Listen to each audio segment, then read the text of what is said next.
好啦，我又有咗蘇蝦係嘛？咁你話你有咗蘇蝦嘅，我問你啦嗱，咁你可以生佢出嚟㗎，你可以生佢出嚟，但係你要為呢個小朋友而埋單嘅喎，點樣去埋單啊？人哋個表哥收1000蚊啦，你表哥俾一個月俾1000蚊俾你啦。佢肯定係想你生㗎啦，咁佢老婆冇啊嘛，但係佢生咗之後，佢要唔要你咧？佢要個小朋友定係要你咧？咁我而家唔會放過你，亦都唔會俾你得逞。你唔好諗住我講得啱唔啱啊？要你。我依家我只係希望表哥佢可以俾我一個好肯定嘅答覆係嘛？依家佢咁樣對我嘅態度，佢就係太敷衍啦。咁佢就係敷衍你啊嘛。佢係唔會要你啊，姐姐。人哋對你只不過係意思冚意思溝啫，點解要俾個正確答覆俾你啫？你係乜水啊？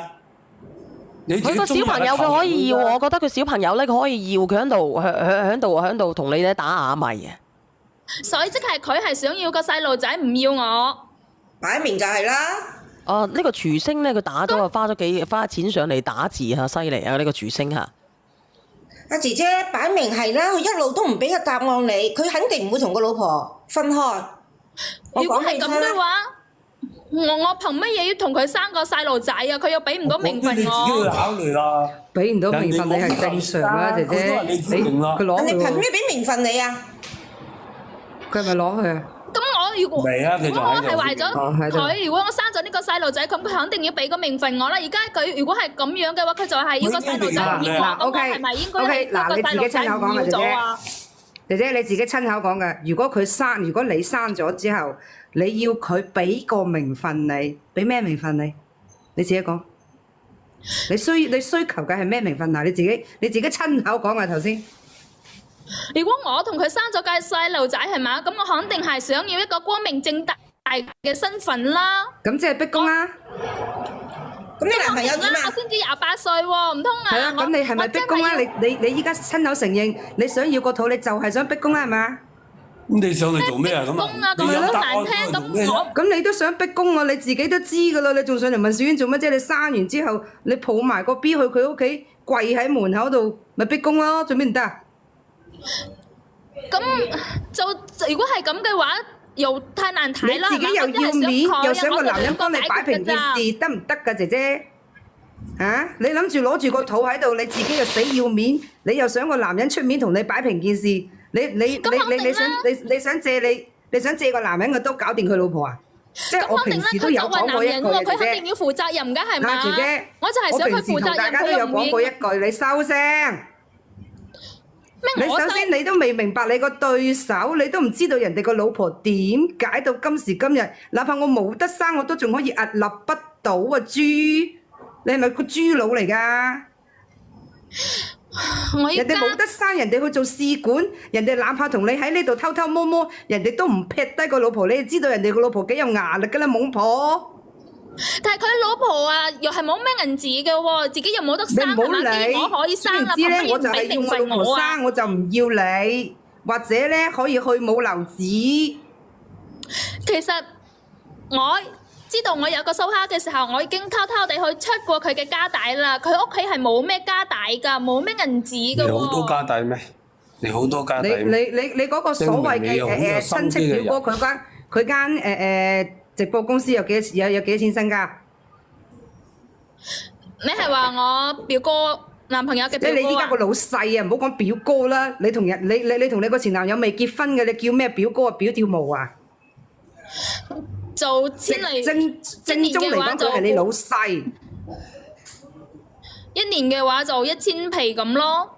一年嘅話1000萬，1000萬業績係嘛？都唔喺出面揾嗰啲 model 咁好嘅身材，喺公司入面喺門口食喺門口屙，有冇搞錯啊？哇！你唔好講得咁難聽喎，我擺到明㗎啦！你知唔知頭先我都覺得你假到鬼咁樣，喺公司入面做得1000萬嘅直播間。1000萬收入啊！佢講嘅應該係業績㗎啫㗎。嗰啲業績嗰啲啊，唔好理佢啦。具體業績唔係好多錢嘅，阿仙景啊，1000萬嘅業績好少錢嚟嘅啫。但係喺佢眼中就多㗎啦。嚇，小圓，喺佢眼中係多㗎啦。如果唔係，做乜佢死嚼住唔放啫？1000萬嘅業績好少嘅啫，姐姐你搞清楚啊！你唔好以為釣咗條大魚喎。仲有啊，姐姐，我你頭先假唔假啲啊？嗱，我問你，你喺公司入面做得呢啲直播間嘅，所有公司都有 cam 嘅。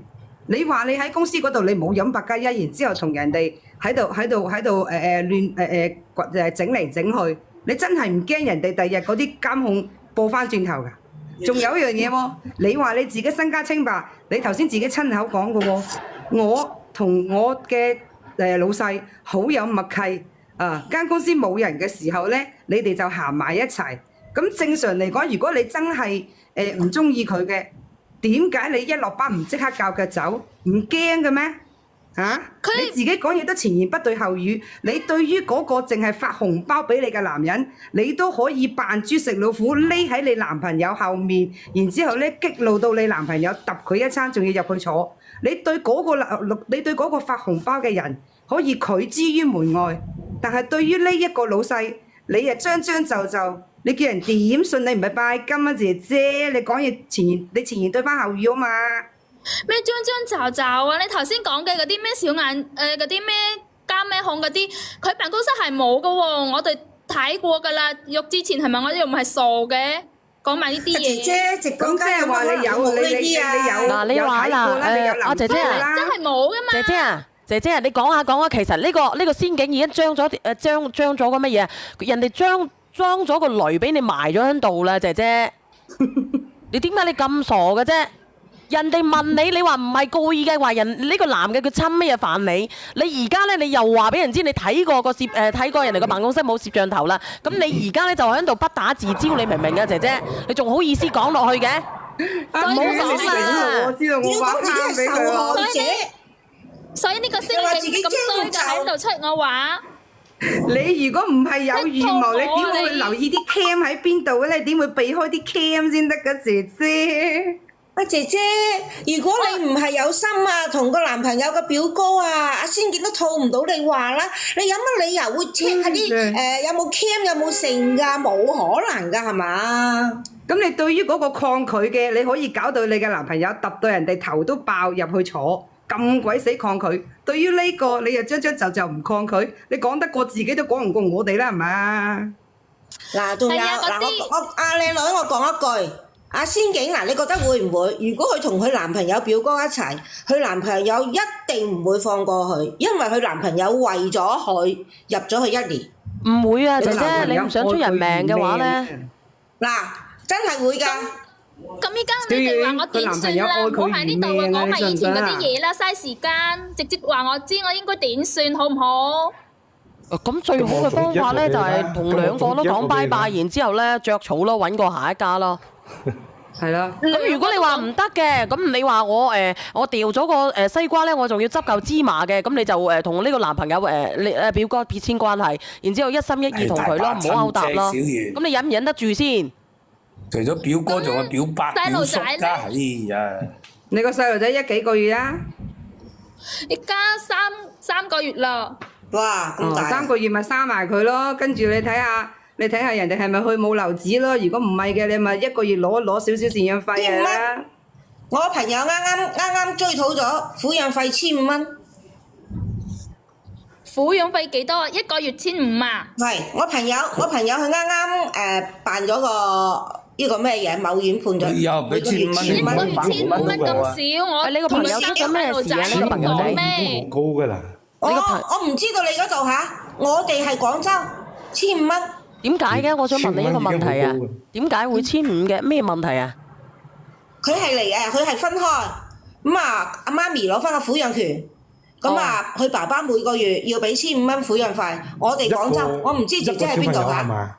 係咪一個小朋友啊？1個月1500蚊，我先唔要啊！咁算啦，我唔算啦，我走啦，我唔想同呢度啊，同你哋講啦，浪費我嘅時間真係啊！一啲都唔好幫我解決問題。嗱，我提醒你啊嚇，嗱，我提醒你一句，因為你嗰個入咗去坐嘅前男友啊，可以叫前男友啦，佢係好愛你㗎，佢一旦出咗嚟嘅時候，你好好地同人解釋啊。或者你好嚟因為愛好去嘅話，不恨，你低聲下氣啊。愛唔到係會恨㗎。係啊，如果唔係佢死纏你一世唔放㗎，係因為你佢先至會有呢個案底孭住佢成世㗎呢個嘢，你知唔知啊？你小心啊你自己。睇得太多 TVB 啊，而家我知啲後生人佢走咗，我講埋個尾俾佢聽啫，落去啦，下一個啦。太多 TVB 嘅人入嚟啦。人哋仲有表弟㗎、表叔、表伯㗎，唉，小賢你真係送上一首歌俾你啊，表叔表伯都俾你講埋嘅嚇，亦都非常之感謝直播間嘅朋友仔。小賢，我走啦，放我落去啊，小賢。多謝晒，多謝晒。啊，亦都多謝咧倒數第一咪嘅男人啊。倒數第一咪。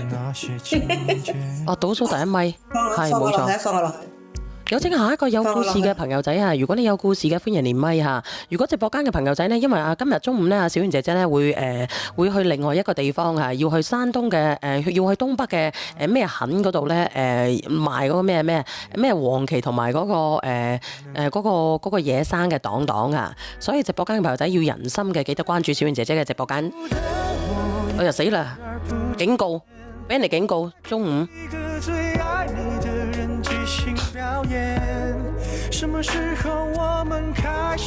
連下呢個叫做咩鬼啊？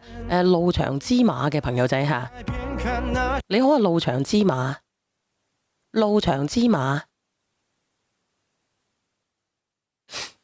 你好，係你好啊，你好啊，路長之馬，分享下你嘅故事啊。哦，係小燕姐姐嘛？係啊係啊，點樣呢？嚟到都係你嘅忠實聽眾嚟嘅。係啊，點樣呢？我個故事好似你琴日咪講有個屈男㗎，屈男？你琴日有個唔係屈男，佢咪上去講係咪？我唔知道喎，邊位講屈男啊？你琴日個直播間有個係喺屈男上你個直播間講，我同佢個故事差唔多一模一樣。我講咗咩故事啊？尋晚喎。尋晚就一對，尋晚就係一個一個母女嚟上嚟嘅啫喎，即係你個故事係一樣嘅。應該唔係尋日講嘅，我就測到你嘅就係平時間講嘅係屈男嘅男人，佢話長期出去打工，佢就有錢翻嚟，佢就冇顧家，佢老婆係種咩啊？種藥材嘅，你係咪佢個老婆？應該係咯。唔係，我又係運化，我就同佢嘅啲故事就一模一樣，我都有23年啦。我個老公佢又冇銀紙拎返屋㗎，咁就做咩事都冇行埋，又冇啖份㗎，咁佢就話睇佢有咩辦法可以令佢自身出路嘅，得唔得？佢咁講啫。即係點啊？即係淨身出戶啊？冇辦法噶，冇辦法嘅，一定要分嘅。你今年幾大啊？我幾大？我53啦。你53嘅話，你就漚死佢先啦，等佢短命過你咯。咁樣你咪可以得晒佢家產啦，唔係佢肯定要分你一半噶。我知，我就係一直以來都係為咗細佬哥，即係催我個細佬哥係5、6歲嗰陣間，佢有個。但係你早啲解決嘅話咧，嗱姐姐，你早啲解決嘅話咧，你就可以咧早啲改嫁。但係你而家咁遲先解決，你而家又絕晒經啦，細佬哥又咁大咯，你只能夠等佢瓜釘之後，你先至可以覆蓋晒佢自己嘅家財嘅啫喎。佢即係我個細佬哥係有個仔係5、6歲嗰陣間，佢就出過事故，佢就走佬就。自到依家都未要俾過1分之家用，同埋嗰啲咩嘢事都冇乜嘢個，咁啲屋咧又冇俾過嘅，啲屋係你起嘅，但係你蠢啊！你當時唔提出咧，同佢分開咗，你先至起嚇，搞到咧而家咧，佢有冇死過翻嚟啊？咁耐，佢死翻嚟都冇銀紙翻嚟剩。但係佢死翻嚟做乜嘢咧？咁你樣樣起晒咯，但係你都俾佢死翻嚟喎。冇啊！我啲屋都冇俾佢翻屋，冇鎖匙俾佢翻屋㗎啦。咁佢死翻嚟做咩？佢住喺邊度啊？住喺豬欄啊？去欄街啦，去揾夫乸啦。佢去欄街揾夫乸，咁佢都要住㗎。佢50幾歐咯喎，佢就嚟退休㗎咯喎，個死佬。佢今年61㗎啦，63年㗎。61仲做埋大壽，佢邊有可能同你拜拜㗎？你等佢香就係啦。我哋冇，佢想我哋同佢做大壽都冇同佢做呢。我講呢陣做咩大壽啊？咪先啊！佢成日揾夫乸，你等佢香就係啦。你知唔知啊？你再淨唔伸出唔到戶噶。係啊，我就話即係話係好似親分清明咁，拜太公嗰啲銀紙都冇出㗎咁。你唔出嘅話咧，你就通報族長，你話佢拜太公都咪出，你唔好叫佢走入嚟拜啊，咁樣就係噶啦。我哋唔同佢出㗎，你咁樣咯，或者如果你個仔願意嘅，咪同佢出咯。佢又唔翻嚟，又唔翻嚟鄧份，又唔一嘢。依家咁有時係中意翻嚟就想翻嚟食就翻嚟住，咁就又兩行啪啪個室又走咯。咁我就冇同又冇俾佢翻，咁就係我依家就即係細佬哥就全部都大個啊。佢死有冇嘢做㗎？嗰個你個老公啊？哦，你好寂寞係咪？咁咪？哦，咁你又想勾翻個係咪？唔係，你又想勾就唔勾咯，即係話我就係唔瞓得，係想話睇佢有咩辦法。佢你想揾？你想唔想揾先？去隔離揾間屋住就，我唔想見到佢咁啫。唔係啊，你會唔會揾翻一個先？你53歲，你揾唔揾先？揾乜鬼啊！停水停電嘅時候，淨話去揾。嗱，咁如果唔揾嘅話咧，你就由得佢啦，因為佢對你咧，佢嘅傷害都唔重嘅，亦都唔會話謀害你點樣嘅。一日即係話晒做個夫妻係咪先啦？咁你而家咁樣走嘅，你要分佢一半嘅喎，冇辦法嘅喎。走我就唔會走，就想整佢。唔係你走啊，係佢唔願意啊嘛。佢61啊，佢仲有幾多年命啊？咁就係，我都係咁考慮到。工作佢復仇，冚穿個頭。慶賀佢生辰快樂，年年都有今日。我成日聽你個直播間聽有幾年噶啦。佢有冇入我直播間嘅？等下佢封殺我就死過你睇咯。吓？你中山民眾你嗰度邊度啊？你咪查我邊度啊！我好驚喎！你一講出嚟，佢開部電雞過嚟擂低我就死過你睇咯。我搭飛機都去到唔到啦，我都暈車噶。唔係你啊，你嗰隻閪佬啊！咦，隻咁嘅閪佬係一味車大炮就第一噶。佢車大炮車過嚟都車鳩就死我咯！話俾你知啊，車啲口水已經車到浸快瓜我咯。所以我咪話俾你知咯，我讀乜嘢啊？係咁樣噶啦，唔好嚟啦，姐姐。如果佢冇做呢啲傷天害理嘅嘢，如果做傷天害理嘅嘢咧，你就報毛子叔叔拉咗入去踩衣車，等佢食嗰啲咩家飯。你一發現佢有呢啲事咧，你就查陳林報，費事自己嘥米飯。咁如果你話冇辦法嘅，咁你有仔女，你要贍養佢嘅，你啲仔女。咁你就仔女唔使我養噶啦，我依家佢要贍養個伯父啊！咁你冇辦法嘅時候咧，你就拉佢出去，冬天嘅時候拉佢出去着件骨酒啊，拉佢出去曬太陽啊，曬晒你話俾佢知長蓋嘅。咁夏天嘅時候買件羽絨俾佢着到焗到差唔多嘅，已經係去大煙通噶咯。羽絨我都唔會捨得俾佢着啊，剝光佢就穩陣啩。咁你都夠毒噶喎！咁佢都讀啦，結婚32年，起碼有25年。我自己獨立揾食，養細佬哥，帶細佬哥。咁係你自己喎，你自己一開始仲對佢有希望噶喎。冇希望，我係唔捨得幾個細佬哥。你唔捨得幾個細佬哥，你可以帶住幾個細佬哥着草噶，但係你冇啊，咁證明你當時咧，你仲係對佢有心噶啦。如果唔係，我一早係我帶住我鬥細佬哥嫁晒俾隔籬老王啦。唔會有3個細佬哥咁多啊？3個都冇所謂噶，而家老王大把。冇咯，我之前都諗就係唔捨得幾個細佬哥。哎呀！你唔諗嘅，我可以帶走晒，好似啲貓咁樣。我自己要走嘅，我要揼住啲仔，咬住晒佢，全部拉走晒去搵隔籬老王噶嘛？你明唔明啊？就係你唔捨得嘅啫。我唔走佢走呢，叫佢去簽名，佢唔簽就拖到依家。你可以起訴噶嘛？冇辦法噶啦，姐姐，你而家拖到咁耐啦，53啦，嚟唔到噶啦，你節哀啦，你等住佢去咁樣係啦，折磨咗你咁多年。係。哎呀死咯！無啦啦叫你節哀都有死啫。我都想佢嗱嗱聲去嘅，我唔使睇佢個 show 啊。唔係嘅，咁毒啊！咁已經都入咗骨咯，係咪先啦？咁女人嫁個老公係咪想有得挨傍啊？想話有家用㗎，連家用都冇咁，啲親戚朋友揾飲啊，咁係過年過節啊，咁都係我搞掂。咁你都冇理由上去嗱嗱臨釘過，而家死咯！佢就係好忍命，佢唔釘得走開多謝咧，佢幾就係嘅。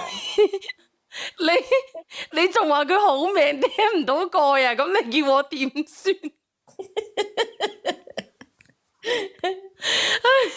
點解你個思想唔得嘅死咯？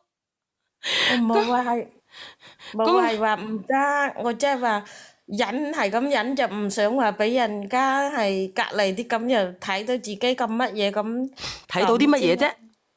睇到啲乜嘢啫？就講話自己點咁，自己嘅仔女又好可憐噶嘛，佢只是咁諗住啊。咁你啲仔女都唔可憐啦，你啲仔女你53歲呢已經儲咗殺咗新抱未啊？新抱未娶，大個女就嫁咯。我嫁女未殺新抱，咁你咁咪順其自然咯，係咪先？係啊，我即係話分享下就係講咁，我就想依家啲細路哥大嘅咯，7日嫁嘅又嫁，未娶嘅未娶。咁但係佢就成日都想翻屋同我一齊住，你千祈唔好俾佢落啊！咁我就話問睇佢有冇可能，而家可能要佢自身出路，佢咁嘅意思啫。冇可能嘅，你可以問下直播間嘅人㗎，冇嘅。你小心啲啊！我好耐都冇勒過咯。咦？係都話結咗婚係32年，就起碼有25年都係離開我嘅。唉，冇用噶啦，呢隻嘢冇用噶啦。冇用噶啦！生第一個女嘅之時，佢都係去南海西潮嗰啲做工，都係生出嚟1個月之後就翻，生第二個又係成個幾月就翻，就係生個細個仔就係喺度齊家一齊喺啲養豬咁就咩嘢個。個心野咗啦，個伯父知唔知啊？佢唔係佢，你就睇佢就，但係就唔知道佢就即係話講100句話都係99個半都係假話，就唔係真話。識得氹咯，氹到冇晒富婆嘅時候就死翻嚟啦，喺度黐飲黐食啦。係啊，去到度就食到嗰度，瞓到嗰度，咁就唉，總之以前就慣喺佢，就冇知道佢越老就越衰樣，淨衰樣過以前就係咁。唉，喺你嘅眼裏咧，佢而家什麼都不是啦。你自己為自己好好而活着啦，唔好諗住佢咧幾時乜嘢啦。你過好你自己，啲錢唔好俾佢，唔好過佢手就係啦，知唔知啊？錢我就冇得俾佢，即係因為個家就全部都係我擔起身嘅，就係大細佬哥咁都係。所以咧，女人真係唔容易嘅。真係唔容易嘅，你都好彩，你嘅思想咧都會比較好咯，係咪先啊？你嘅思想同埋心態都比較好啊，即係比較大開埋。有好多人咧諗唔開咧，已經掟低啲細佬哥走咗噶啦。你係一個非常之有正能量嘅人，為武則剛啊！走好耐咯，我就係本身嘅職業做雜工，即係去商嘢做雜工，揼牆鑿牆。哎呀，好陰功喎！又做泥水工，做咗咁多年嚟，我估計你咁多年都應該受咗唔少苦啦吧？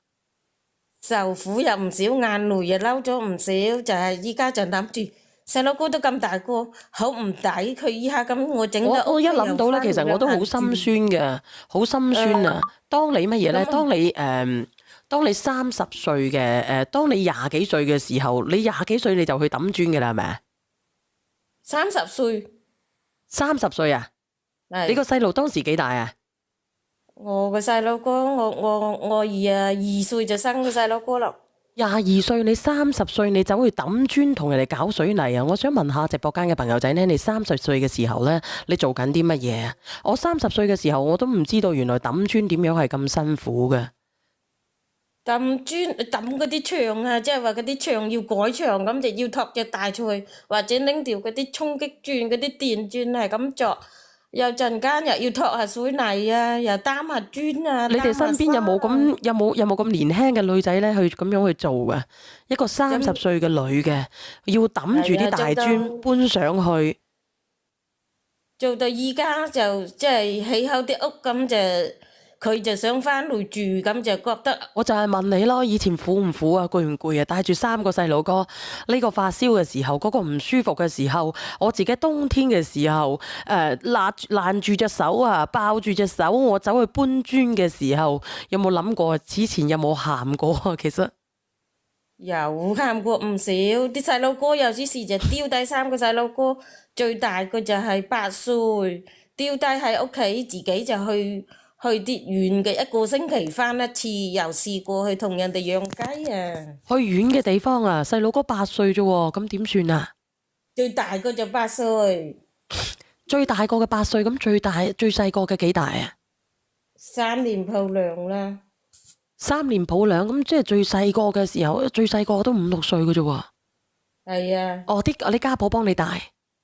家婆我個仔3歲就冇家婆咯。咁即係話個細路仔咧8歲咧就照顧家庭噶咯8歲嘅細路哥就帶一個妹一個細佬咯。喎。係咯，要帶住一個妹一個細佬。30歲嘅你呢，你要走去拆牆，要幫你養殖，要幫人哋去做1個星期嘅嘢，係咪啊1個星期翻嚟睇一次細路哥。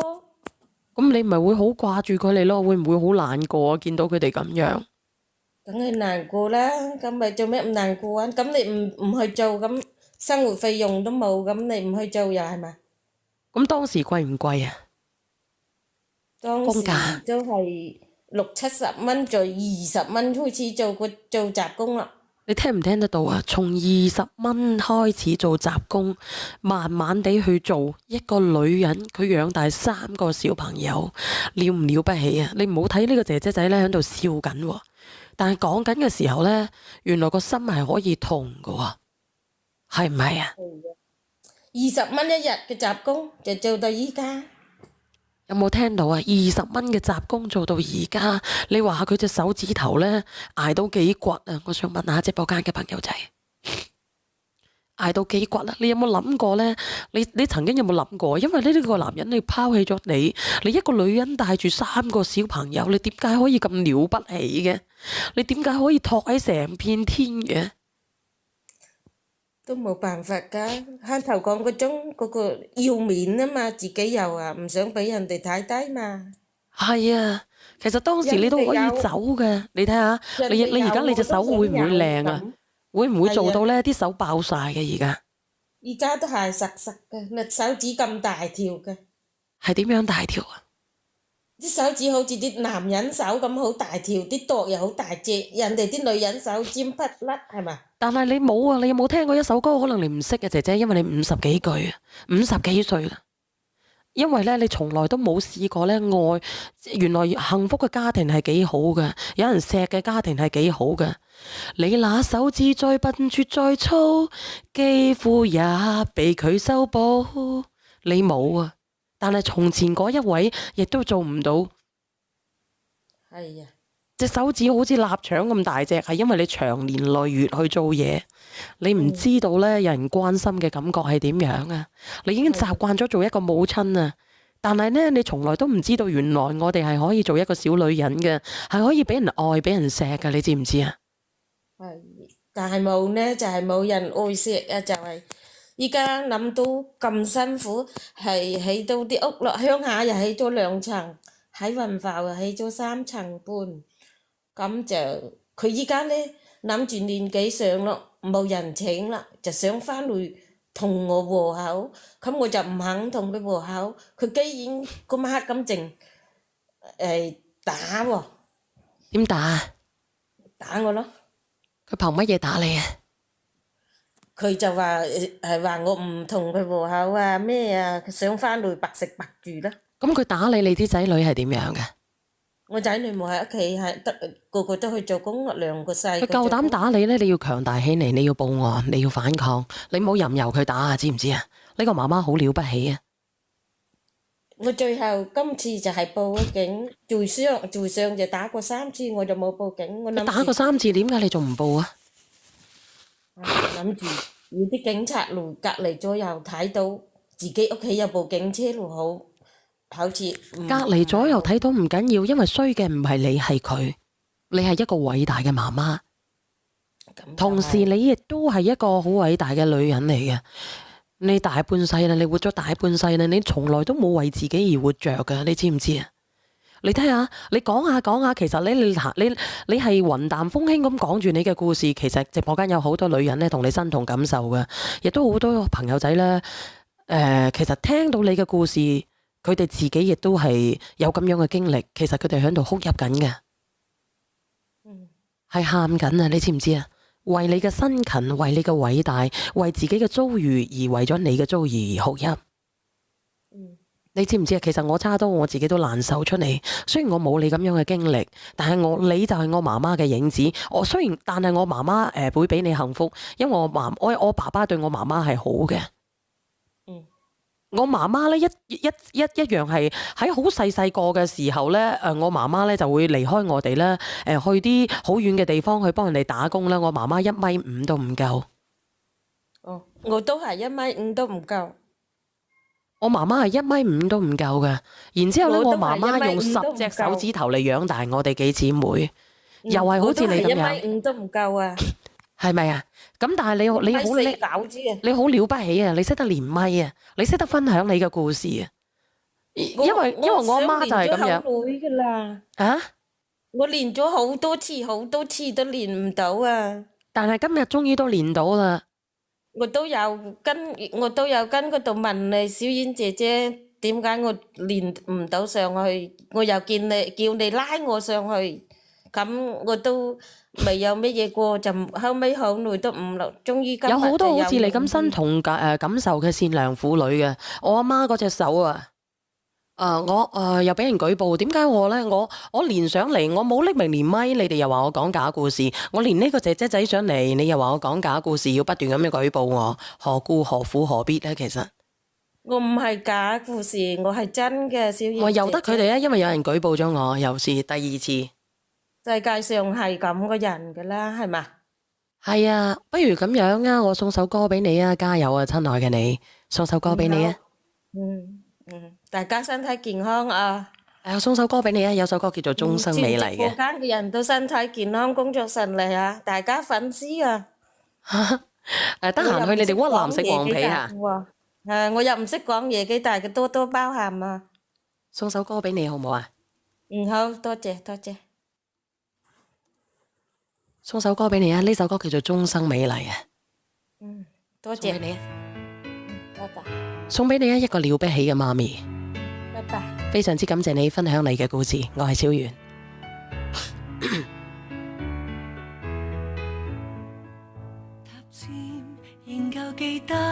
介紹一下我自己啊，我係小圓啊，一人一故事，牽動萬人心。如果你有故事嘅，歡迎連咪；如果你想暢所欲言嘅，歡迎連咪。我係小圓啊，希望咧每一日咧都能夠聽聽你嘅故事。如果你有故事嘅，真係諗唔通嘅，或者話我真係好想分享嘅，你可以連上嚟嘅。有好多嘢咧都係身同感受嘅，係咪？有好多人話呢個媽媽好偉大，有好多人話，我想問下你呢，你係咪咁樣過嚟嘅？我想問下你啊。